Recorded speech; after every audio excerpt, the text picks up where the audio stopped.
جب کوئی معاملہ پریشان کرے اور اس کا کوئی حل نظر نہ آئے تو اسے اللہ کے حوالے کر دیا کرو، پھر اللہ وہاں سے ذریعہ بناتا ہے جہاں سے گمان بھی نہیں ہوتا۔ جس کی دسترس میں دو جہان ہیں، اس کے لیے تمہارا معاملہ آسان کرنا بھلا کیا مشکل۔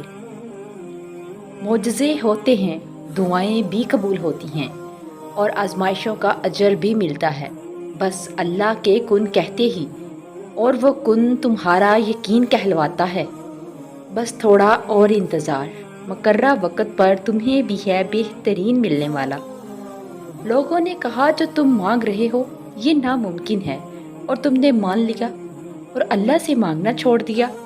کیا تم نہیں جانتے کہ اللہ ہر چیز پر قادر ہے، دعاؤں کو سننے والا اور قبول کرنے والا، بڑی طاقت اور قوت والا۔ مت سمجھو کہ تمہاری زندگی کا یہ موڑ فضول ہے۔ کیا تم نے پڑھا نہیں کہ وہ الہادی ہے، یعنی سیدھی راہ دکھانے والا؟ مشکل وقت میں ہمیشہ دعا مانگا کرو، کیونکہ جہاں انسان کا حوصلہ ختم ہوتا ہے وہاں سے رحمت خداوندی شروع ہوتی ہے۔ اللہ آپ کو ہمیشہ اپنی رحمتوں کے سائے میں رکھے، آمین۔ اور تیری قسمت کا لکھا تجھ سے کوئی نہیں لے سکتا۔ اگر بھروسہ ہے رب پر تجھے تو وہ بھی مل جائے گا جو تیرا ہو نہیں سکتا۔